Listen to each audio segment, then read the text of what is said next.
시편 1편이나 2편은 이스라엘 백성들이 가장 존경하는 왕인 다윗의 시입니다. 1편의 말씀은 참 은혜가 넘치는 다윗의 신앙을 그대로 나타내주는 아주 아름다운 시입니다. 복 있는 사람은 악인의 꾀를 쫓지 않고 죄인의 길에 서지 않고 오만한 자의 자리에 앉지 아니하고 오직 야훼 율법을 즐거워하며 그 율법을 주야로 묵상하는 자다라고 말씀을 하고 있고요. 그 사람은 시냇가에 심은 좋은 과실나무와 같아서 시절을 쫓아 과실을 맺고 하는 행사가 형통할 것이라고 노래를 하고 있습니다. 반면에 악인은 바람에 나는 겨와 같아서 심판을 견디지 못하며 죄인이 의인의 회중에 들지 못할 것이라고 말씀하시고, 의인의 길은 하나님께서 인정하시나 악인의 길은 망할 것이라고 말씀하시고 있습니다. 이 시편 1편과 2편은 무관하지 않은 연관된 시입니다.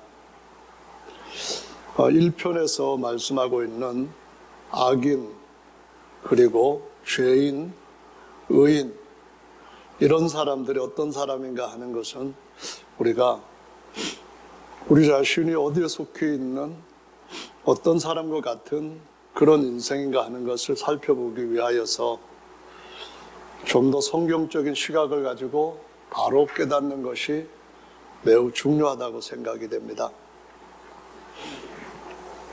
본 말씀에서 의인의 반대는 누군가요? 우리가 흔히 하나님께서 처음에 주셨던 계명이 선악을 알게 하는 나무, 그 실과를 먹지 말라라고 말씀하신 것인 줄을 알고 있는데, 선이라고 하는 것과 반대되는 개념은 악입니다. 그래서 선한 사람은 악한 사람, 악인의 반대편에 있는 사람입니다. 그럼 의인과 반대편에 있는 사람은 어떤 사람인가요? 의인의 반대는 악인일 수도 있습니다. 그러나 법적으로 따지면 의인의 반대는 죄인입니다. 죄인과 악인과 선한 사람과 의인, 이런 차이는 우리가 성경을 통하여서 바로 아는 것이 매우 중요하다고 계속 강조할 필요가 있는데요. 창세기 13장 13절에 보면은 소돔 사람은 악하여 야훼 앞에 큰 죄인이었더라라고 기록을 하고 있습니다. 여기에서 죄인이라고 번역된 원문 히브리어에서는 하타라고 하는 단어를 쓰고 있습니다. 하타라고 하는 단어는 표준에서 빗나가다, 목표를 못 맞추다, 이 단어에서부터 나온 말입니다. 죄인이라고 하는 말은 하나님께서 사람을 만드신 근본적인 최선의 목적이 있습니다. 하나님이 처음 만드신 아담은 선한 사람이었습니다. 하나님이 지으신 모든 것이 선했고요. 보시기에 좋았다, 이 표현은 보시는데 선했다는 말입니다.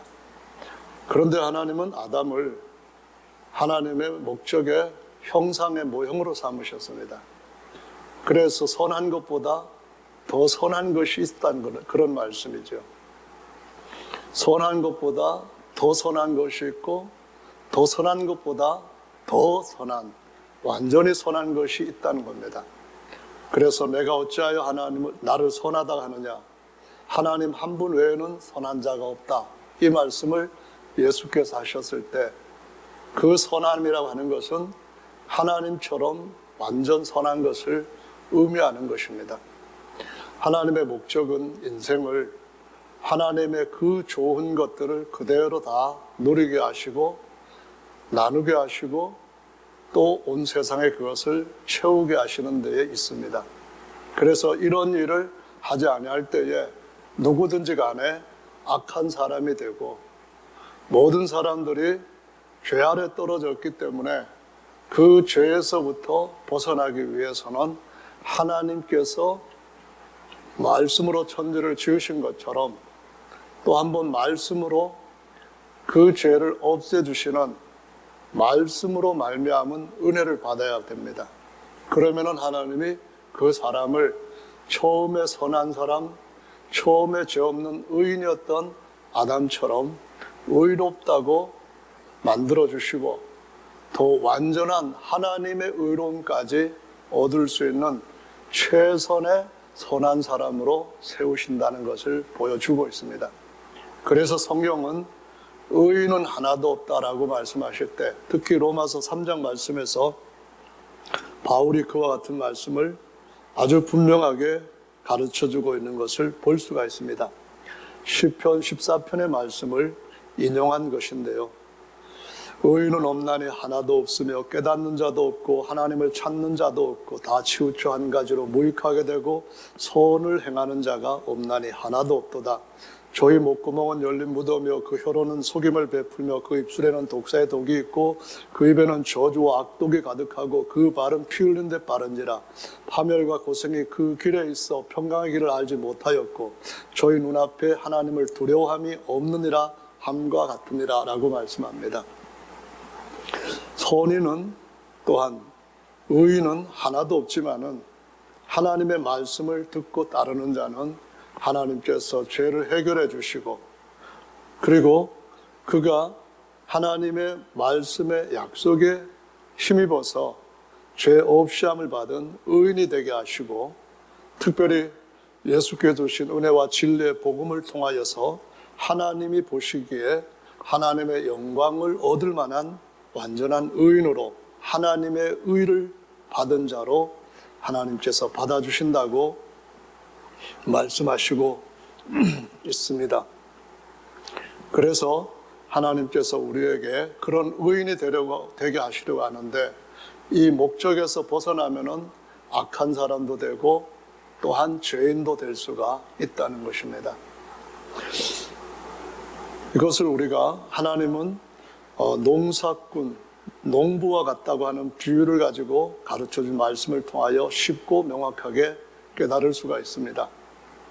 하나님은 모든 사람들한테 하나님의 그 말씀의 씨를 심으셔서 아담도 언젠가는 하나님의 낳으신 아들로서 하나님의 모든 후사의 자리에 들게 하시기를 예정하셨습니다.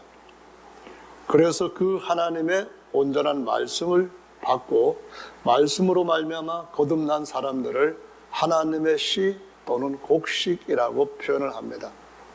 반면에 사단은 하와를 속였던 것처럼 그럴듯한 거짓말로 일시적으로 더 좋게 느껴지고 보여지는 그러한 왜곡된 말을 가지고 사람들을 그 목적에서부터 벗어나게 합니다. 그리고 죄를 짓게 합니다. 그래서 그런 사단의 거짓말을 거짓말의 아비인 마귀가 뿌린 가라지라고 표현을 합니다. 그래서 이 가라지는 여러 가지로 하나님의 말씀에 비슷한 점을 가지고 있지만은 진리는 아니라는 것을 보여주시고 아무리 열심으로 가라지를 믿고 헌신해도 곡식이 될 수는 없다고 말씀하십니다. 그래서 가라지 중에는 절대로 의인이나 선인이 나올 수가 없습니다. 오직 곡식의 말씀을 받아들여야만 의인이 나올 수가 있고 선인이 나올 수가 있습니다. 그런데 곡식의 말씀을 받았다 할지라도 그 곡식이 모두가 다 곡간에 들어갈 수 있는 알곡인 것은 아니라고 말씀합니다. 주변 환경에 문제가 있을 수 있습니다. 밭에 문제가 있을 수 있습니다. 경작하는 농부에게 문제가 있을 수 있습니다. 병충해라든가 아니면 기후변화라든가 아니면 농부의 게으름 이런 것들로 인하여서 곡식의 씨를 받았다 할지라도 알곡이 되지 못하고 쭉정이가 될 수가 있습니다. 그래서 이런 쭉정이를 가리켜서 하나님이 주신 말씀을 받은 사람이지만은 악인이라고 말씀합니다. 나쁜 열매라고 말씀하시는 겁니다. 그래서 주님께서 마태복음 13장의 천국 부유에서 주님이 다시 오실 때에 의인 중에서 악인을 가려내어 풀무불에 집어넣을 것이라고 말씀하시고 있습니다. 하나님의 말씀을 믿어도 믿기만 하는 사람들이 있습니다. 하나님의 말씀을 믿고 물과 성령으로 거듭난 그 정도의 말씀에서 멈추는 사람도 있습니다. 하나님의 말씀을 믿고 끝까지 가지 않다가 한 10여 년은 열심으로 주님을 섬기지만 그 이후에는 그냥 하나의 권태기에 빠진 것처럼 신앙이 하나의 형식적인 그러한 양상으로 변하게 되고 하나님 앞에 무엇을 하든지 간에 알맹이가 있는 신앙이 아니라 진실한 신앙이 아니라 그냥 천국에 가지 않으면 지옥 간다고 하는 그런 어떤 생각 속에 그냥 끌려서 하나님 앞에 쭉적이 믿음을 보여주는 사람들도 많이 있습니다. 성전에 마당만 밟는다고 하는 사람들도 많이 있다는 겁니다. 하나님 앞에 제물을 드리지만 총독한테 갖다 줘도 욕만 먹고 벌받을 만한 그런 병든 짐승, 눈먼 짐승, 여러 가지 장애로 되어 있는 인간들도 쓰기에 불편한, 쓸지 못할 만큼 아주 불량한 그런 제물을 자신의 삶 가운데서 드리는 신자들도 얼마든지 있다고 말씀합니다. 유일하신 하나님을 믿고 물과 성령으로 거듭났지만은 하나님의 복음을 자기의 영광의 목적을 위하여 잘못 쓰고 있는 이런 사람들을 가리켜서 주님은 의인 중에서 악인을 가려낼 자라고 말씀하신 바로 그 어디에 대상된 사람이라는 것을 가르쳐 주시고 있습니다. 그래서 저와 여러분들이 주님이 오실 때 가까운 이 마지막 때에 시편 2편을 진지하게 상고하는 것이 정말 중요한 것인 줄로 믿습니다. 악인은, 특별히 죄인은 그 입술에 모든 악한, 악독한 것들, 독사의 독들이 가득하다고 했는데 우리가 일생을 마지막 마칠 때 예수님 앞에서 진실한 믿음을 가지고 스데반 집사처럼 주 예수여 내 영혼을 아버지 손에 부탁하나이다 이렇게 고백할 수 있는 신앙으로 마친다고 한다면 그는 최고의 값진 인생을 산 영원한 승리자라고 하는 것을 보여주시고 있습니다. 그래서 그것을 우리가 시편 2편에서 어떻게 사는 것이 잘 사는 것인가라는 것을 배우게 합니다. 시편의 2편 말씀에서 1절부터 이어지는 말씀 중에 특별히 6절까지는 하나님께서 자신의 아들을 시온산에 세우셨다라는 말씀을 하시는데요. 초림에 대한 말씀을 가르쳐 주시고 있습니다. 2절에 기록되어 있는 야훼와 그 기름 부음 받은 자를 이렇게 표현했는데 야훼라고 하는 말씀은 신약에서 헬라어로 표현할 때는 전부 다 그냥 큐리오스, 우리말로 번역해서 주라는 말로 대체했습니다. 기름 부음 받은 자라고 하는 말은 본래 히브리 원어에서는 마시아어입니다. 우리말로는 메시아라는 말이죠. 그래서 헬라어로 번역할 때는 그리스도라고 표현을 하고 있습니다. 그래서 야훼와 그 기름 부음 받은 자라는 말은 주와 그리스도라고 하는 말이고 사도행전 2장 36절에서 이 예수를 하나님께서 야훼와 메시아가 되게 하셨다라는 말씀을 그 말씀하시면서 너희가 정령 알아라라고 선포하는 것을 볼 수가 있습니다. 그래서 그럼 우리가 어찌할꼬 물었을 때 아버지와 아들과 성령의 이름 예수 이름으로 침례를 받고 죄사함을 얻으라 이렇게 12사도가 선포하는 것을 볼 수가 있습니다. 그 왕을 하나님이 시온산에 세웠다라고 말씀하시는데 이 시온산은 시내산보다 높은 산입니다. 히브리서 12장의 말씀에 보면은 율법은 모세로 말미암아 시내산에서 공포한 것입니다. 그러나 이 시온산은 모든 것 위에 있는 하늘에 있는 산입니다. 이것은 이사야 말씀 2장이라든가 미가서 4장의 말씀에 나오는 것처럼 모든 산들 위에 높은 하나님의 성전의 산이라고 표현하는데 예수께서 승천하셨을 때 하나님의 영원한 성전이 되셔서 바로 그 성전으로 세워져 있는 나라, 하늘에 있는 모든 것들 위에 있는 그 영역의 나라를 가리켜서 시온산이라고 표현합니다. 그분이 다시 오실 때 하늘의 시온산에 강림하신다고 하시면서 그때 하늘의 구름을 타고 임하실 것이라고 했고, 그 구름 가운데로 하나님의 알곡된 성도들을 변화시켜 끌어올릴 것이고, 그로 말미암아 영원토록 그리스도와 함께 거할 것이라고 말씀하고 있습니다. 그래서 내 왕을 시온산에 세웠다 이렇게 말씀을 하시는데, 이 시온산하고 반대가 되는 개념이 무엇인가 하는 것을 알 필요가 있습니다. 창세기 11장의 말씀에 보면은 하나님의 백성들이 하나님을 떠나가게 되고 결국은 그들이 사람을 하나님으로 숭배하는 죄악 가운데 빠지는 것을 기록하고 있습니다.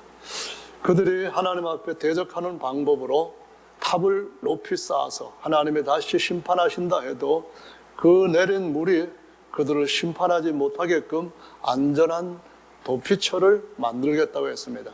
그래서 나중에 하나님께서 그것을 막기 위하여서 내리셨고 언어를 혼잡하게 했다고 하는데요, 그 이름을 이후부터는 바벨이라고 부르게 됩니다. 바벨 또는 바벨론이라고 부르게 되는데요, 이 바벨이라고 하는 말은 본래 구약 성경에서도 가끔 나타나는 이스라엘 백성들보다도 먼저 있었던 족속들이 있는데요, 그것이 아람 족속입니다.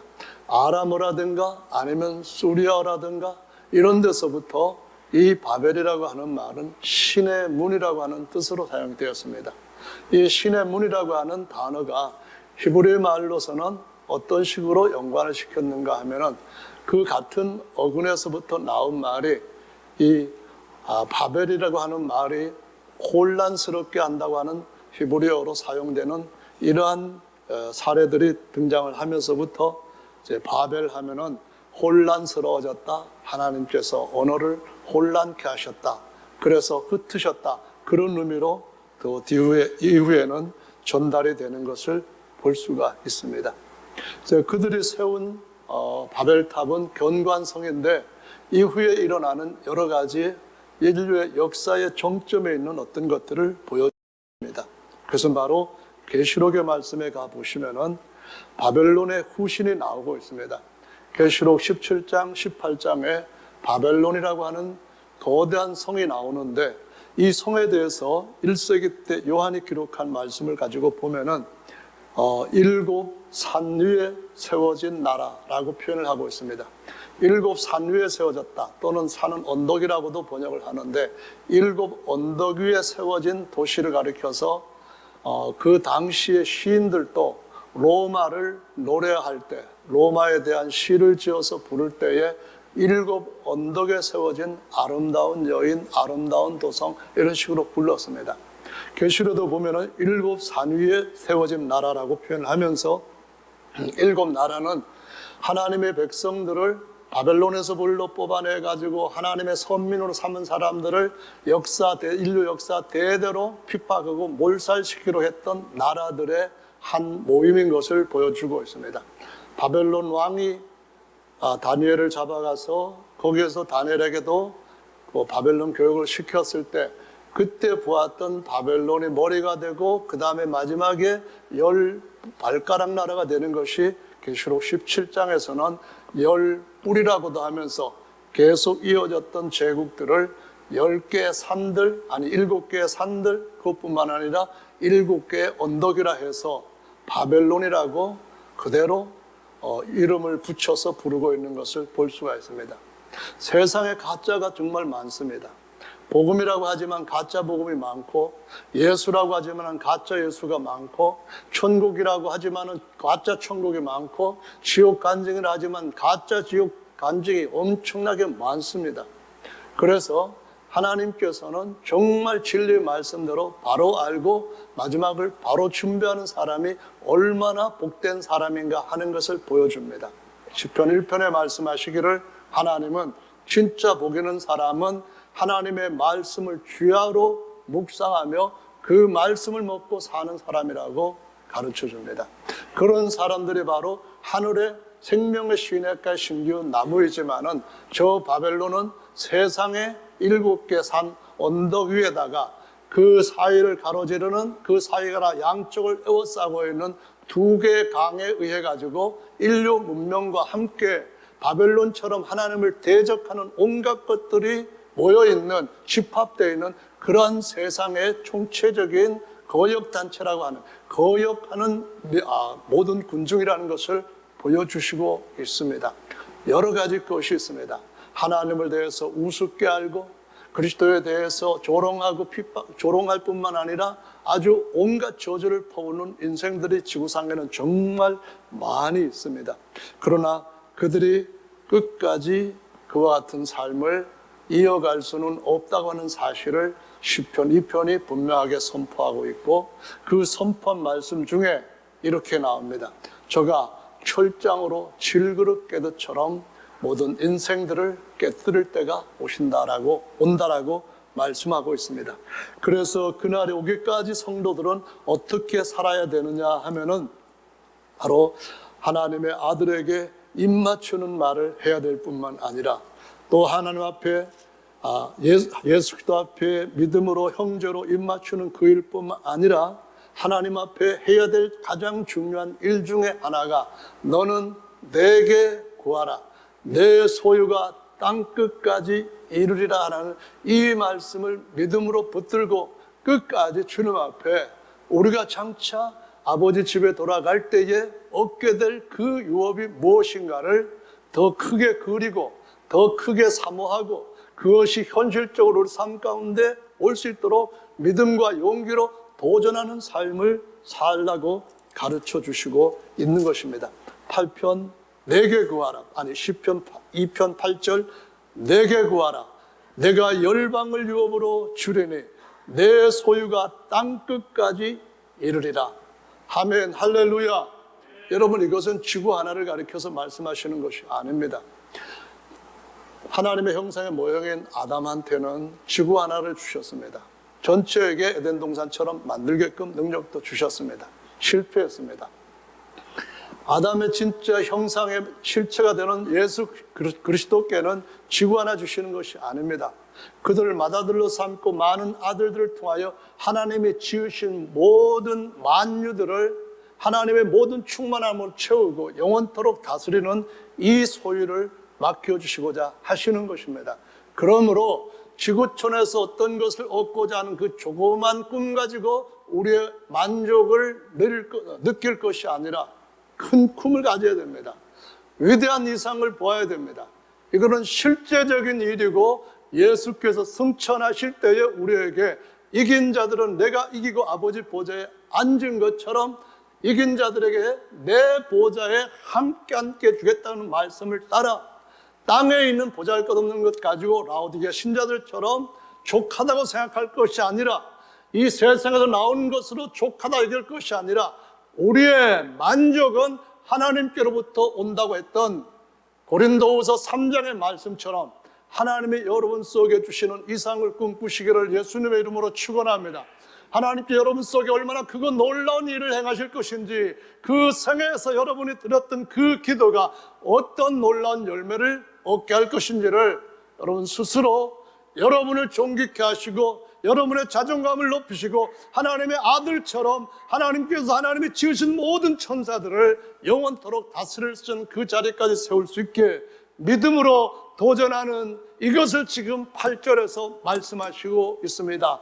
내게 구하라, 내 소유가 우주와 하늘들까지 이를 것이다 라고 말씀하시면서 내가 너를 하늘들과 하늘에 안치고 영원토록 만유를 충만케 할 하나님의 후사로 세웠다고 하는 이 약속을 여기 계시는 모든 성도들이 붙들게 되기를 우리 주 예수님의 이름으로 축원합니다. 여호수아에게 이런 말씀을 하신 것이 있습니다. 18장 1절의 말씀에 보면은 이스라엘 자손의 온 회중의 실로에 모여서 자기 거기 회막을 세웠으니 그 땅이 이미 그들의 앞에 들어와 복종하였음이나 2절에 이스라엘 자손 중에 그 기업의 분배를 얻지 못한 자가 오히려 7지파라. 여호수아가 이스라엘 자손에 이르되 너희가 너희 열주의 하나님 야훼께서 너희에게 주신 땅을 취하러 가기를 어느 때까지 지체하겠느냐. 너희는 매 지파에 3인씩 신청하라. 내가 그들을 보내리니 그들은 일어나서 그 땅에 두루 다니며 그 기업에 상당하게 그려 가지고 내게로 돌아올 것이니라. 이 말씀은 그 뒤에 보시면은 4절에 이어서 6절에도 나오고 6절에 이어서 8절에도 나오면서 너는 두루 돌아다니면서 그 땅을 그림으로 그려가지고 이 땅을 내가 취하고 싶습니다 하는 열망으로 가져오면은 너희들을 위해서 하나님이 뜻하시는 대로 제비를 뽑아서 분배하겠다 이 말씀을 합니다. 이때 이야기가 배경이 어떻게 되는가 하면은 12지파 중에서 레위 지파는 사실상 하늘의 기업을 받은 사람들입니다. 그런데 5지파들은 기업을 이미 확정을 했습니다만 나머지 7지파들이 아직까지 기업을 얻지 못한 상태입니다. 아직까지 기업을 얻지 못한 상태에서 그들은 여전히 그 기업의 땅을 취하러 가지 않고 지금까지 승리했던 것에 안주해서 언제 갈지 계획도 없고 언제 갈지 그리는 꿈도 없는 상태로 머물러 있었습니다. 그래서 여호수아가, 이 여호수아라고 하는 이름은 신약의 말로는 예수스입니다. 우리 말로는 예수입니다. 너희가 언제까지 그 땅을 취할 것을 그냥 지체하고 있겠느냐 하시면서 그림을 그려오라는 겁니다.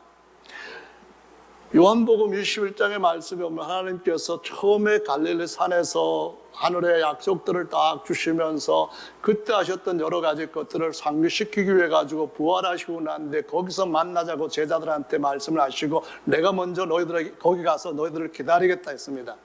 가서 있는데 예수님이 나타나시지 않는 겁니다. 그때에 제자들 중에 7명이 디베라 바닷가로 나가게 됩니다. 디베라 바닷가로 나가서 고기를 잡습니다. 밤이 맞도록 새벽까지 잡았지만 고기를 못 잡습니다. 그때 예수님이 나타나셔가지고 그들한테 말씀하십니다.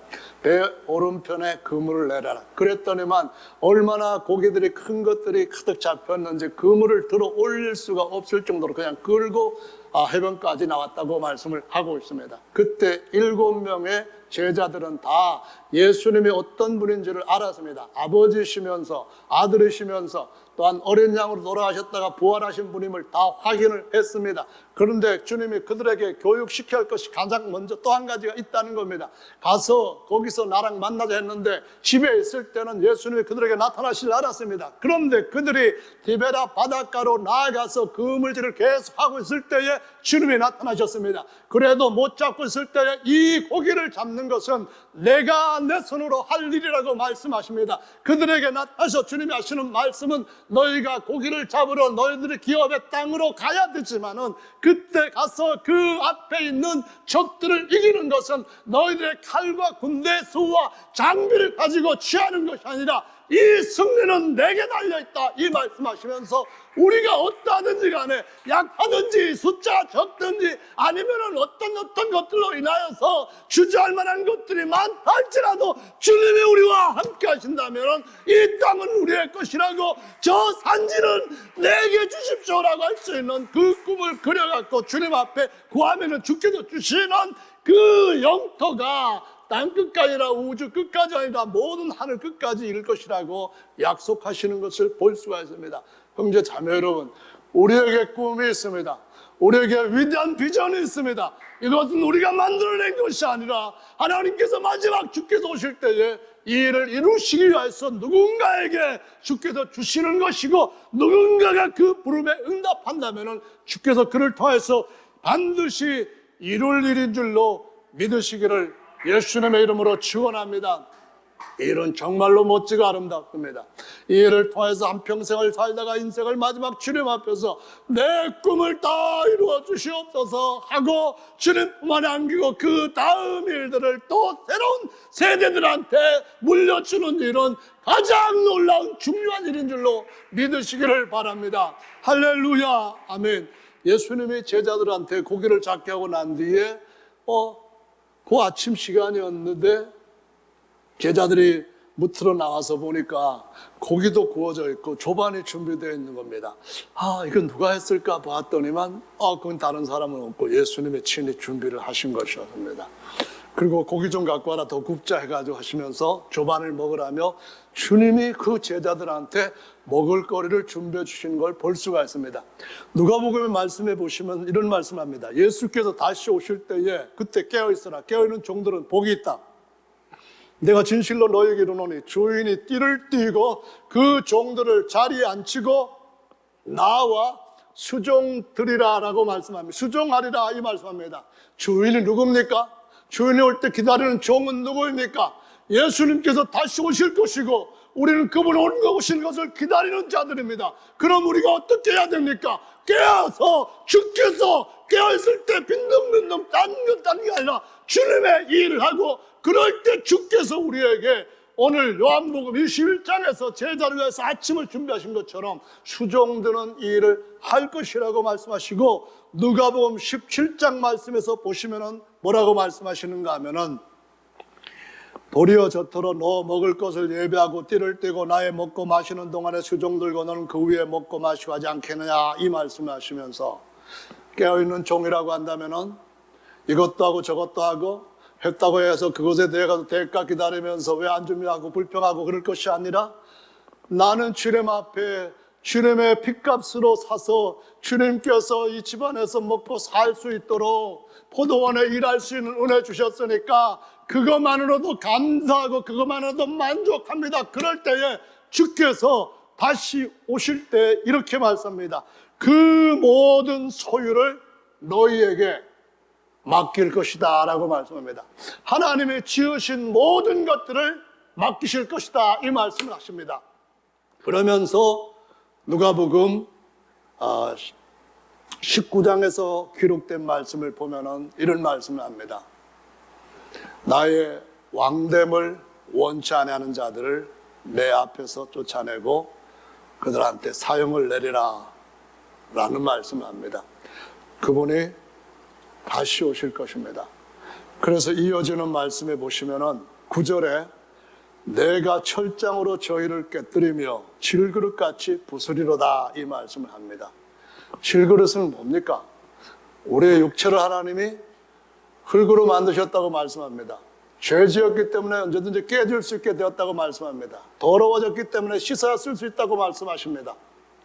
주님이 주님의 집에는 귀하게 쓰는 그릇도 있고 천하게 쓰는 그릇도 있고 온갖 것들이 다 큰 집안에 사용되는 그릇들로 가득하게 채워져 있지만은 천하게 쓰는 그릇을 만들 수도 있고 귀하게 쓰는 그릇을 만들 수 있는 그분께서 첫사람 아담은 흙으로 사람을 지어서 천사들보다 열등하게 만드셨지만, 예수 그리스도도 죄 없는 몸으로 오셨지만 육체로 계실 때는 잠깐 동안 천사보다 열등하셨지만은, 그러나 그분이 귀하게 쓰는 그릇도 만드실 수 있다는 것입니다. 아담을 어느 땐가는 그리스도 예수님처럼 하나님의 모든 것들을 충만하게 담을 수 있는 금그릇으로 바꾸실 수 있다라고 말씀을 하시면서, 하나님의 집에 있는 어떤 그릇든지 자기를 깨끗하게 하면은 누구든지 하나님 앞에 귀하게 쓰는 그릇으로 쓰임 받게 될 것이라고 말씀하시고 있습니다. 이는 주님이 그를 우리 모두에게 그분의 형상 같은 그런 형상으로 바꾸시고, 그분이 얻었던 유업에 우리가 구하는 만큼 주님께서 구한 것 이상으로 채워주실 것이기 때문에 그림을 그리라고 말씀하시는 것인 줄로 믿습니다. 만약 그릇을 주님이 쓰시는 용도로 쓰지 않는다고 한다면 주님이 깨뜨릴 겁니다. 바벨론에게 말씀하신 것이 있습니다. 바벨론이 망하게 될 때에 하나님의 성전에는 그릇들을 가져다가 술을 먹는 이 무지막지한 왕을 하나님 보시고 그날 밤에 숨 막혀서 세상을 뜨게 만드셨습니다. 하나님의 저울에 이제는 쓸 것 없다 해가지고 가볍게 여겨져서 버림을 받게 하셨습니다. 왕이라 할지라도 하나님의 성전의 그릇 가지고 술 마시는 이 못된 짓거리를 하면은 그날 밤으로 끝난다는 것을 보여주신 겁니다. 성도 여러분, 우리 모두가 다 하나님 앞에 귀하게 쓰일 그릇들로 하나님께서 쓰시고자 하시는 줄로 믿으시기 바랍니다. 다 귀한 그릇 될 수 있습니다. 다 큰 그릇 될 수 있습니다. 그러나 하나님 집에 스스로 악하게 쓰여지는 그릇으로 끝나는 사람들도 많이 있습니다. 하나님의 말씀을 번역을 해서 사람들의 자기들의 언어로 읽을 수 있도록 아주 대단한 큰 일을 평생 고생해서 했지만은, 그러나 그 책을 번역했다 할지라도 그 책에서 하나님이 우리에게 주신 언약이 무엇이며 어떤 분이 우리가 섬겨야 할 유일한 대상인지를 깨닫지 못한다고 한다면은 그 그릇은 귀하게 쓰이는 것이 아닙니다. 귀하게 쓰는 것은 오직 하나님의 부활에 참여하는 그릇이고, 그렇지 않는 모든 그릇들은 철장으로 질그릇처럼 깨버릴 그릇인 줄로 믿으시기 바랍니다. 여러분, 하나님 앞에 천국 보고 지옥 보고 아니면 온갖 기적 체험하고 땅에서 물질복을 어마어마하게 많이 받고 믿음으로 이런저런 것들을 통해 가지고 굉장히 많은 은혜를 받아서 사람들한테 그것을 알려주고, 어떤 이에게 성경 읽게 하고, 어떤 이에게 예수님 믿고 교회 가게 하고, 어떤 이들에게는 정말 철저히 얘기하고 사람의 삶을 바꿔준다 할지라도 말씀대로 언약대로 주께 주시는 그 계획 안에 바로 들어오지 않으면 천하게 쓰일 그릇으로 끝나는 줄 알아야만 됩니다. 목표에서 벗어나면 쓸모없는, 목적에서부터 벗어난, 탁에서부터 벗어난 화살이 아무리 힘있게 날아가서 다른 곳에 꽂혔다 할지라도 아무런 칭찬을 받지 못한다는 것을 알아야만 됩니다. 오늘 저와 여러분들은 주야로 주의 말씀을 묵상함으로 그 생명의 길에서부터 벗어나지 않는 진실한 그릇들 되시길 바랍니다. 할렐루야. 오순절 교회, 진리의 말씀으로 물과 성령으로 거듭난 교회를 20년 다니고 30년 다닌 사람들이 있습니다. 근데 끝까지 같은 길을 가야만 주님 앞에 바로 쓰이는 그릇인 줄로 믿으시기 바랍니다. 귀하게 쓰이는 그릇이 되려고 한다면 말씀을 바꾸면 안 됩니다.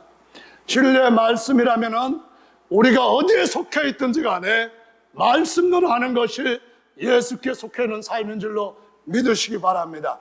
그래야만 말씀이 우리의 이 낮은 몸도 자기의 영광의 몸의 형체같이 변케 해주실 줄로 믿으시기를 바랍니다. 바울은 그래서 자기가 남한테 전도하고 난 뒤에 자기는 도리어 버림을 받을까봐 두려워 떨며 자기 몸을 쳐서 복종시키기를 끊임없이 했다고 고린도전서 9장에서 말씀하시고 있습니다. 바울은 빌립보 교회에게 그러므로 나 없을 때도 너희는 두렵고 떨림으로 항상 복종하여 너희 구원을 이루라 라는 말씀을 하십니다.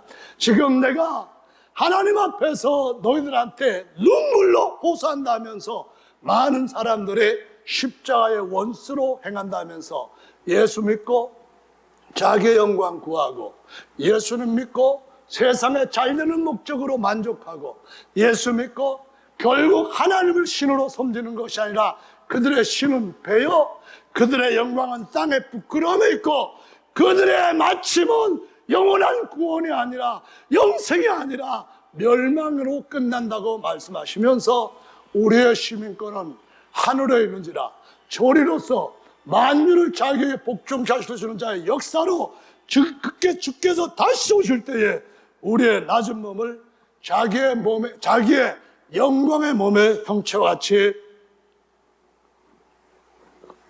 변케 하실 것이라고 가르쳐 주시고 있습니다. 할렐루야. 시편에서 말씀하고 있는 입에서 나오는 검, 철장, 철퇴, 뭘 의미하는 겁니까? 하나님께서 우리 속에 하나님의 말씀의 권능을 주신 줄로 믿으시길 바랍니다. 입으로 주님을 부르는 자들을 주님의 백성 삼으신 것은 그분을 입으로 찬양하게 위하며 그분의 이름으로 주님 앞에 기도하고 받게 하기 위함이며, 주님께서 주신 그 이름을 불러 선포할 때에 모든 것들이 그 이름 앞에 굴복케 하는 역사를 우리에게 보이시기 위하여서 주의 이름을 부르는 자라고 부르셨습니다. 그 이름으로 전쟁에 나갈 때 무기가 무엇입니까? 성도들에게 맡겨주신, 성도들에게 머리부터 발끝까지 입혀주신 하나님의 갑주가 무엇입니까? 하나님의 전신을 무장시켜 주셨을 때에 그 무장 여러 가지 것들 가운데서 공격할 수 있는, 사단의 머리를 깰 수 있는 강력한 유일한 무기가 무엇입니까? 입에서 나오는 말씀이라고 가르쳐 주십니다. 그래서 철장으로, 입에서 나오는 철장으로 만국을 친다 하실 때에 이것을 꼭 기억하게 하십니다. 예수 그리스도는 처음서부터 말씀하여 오신 분입니다. 예수 그리스도는 그 이전에는 스스로 계시는 분이라고 요한복음 8장 24절에 말씀하시고, 바로 이어진 25절 말씀에서는 나는 너에게 처음부터 말씀하여 온 자다 이 말씀하시고, 27절에서는 그분의 만유의 아버지요 모든 아들들을 낳으신 아바 아버지라고 증거하시는 것을 볼 수가 있습니다. 할렐루야. 그러므로 말씀으로 천지를 지으시고 천지는 없어져도 하나님의 말씀을 1.1도 떨어지지 아니하고 하나님이 그 말씀으로, 말씀의 권능으로 만유를 붙잡고 계시며 그 말씀으로 새 창조를 완수하신다는 것을 기억하시고, 말씀에서 벗어나지 않고 새로운 완전한 말씀으로 끝까지 승리할 수 있는 저와 여러분들 되시기를 바랍니다.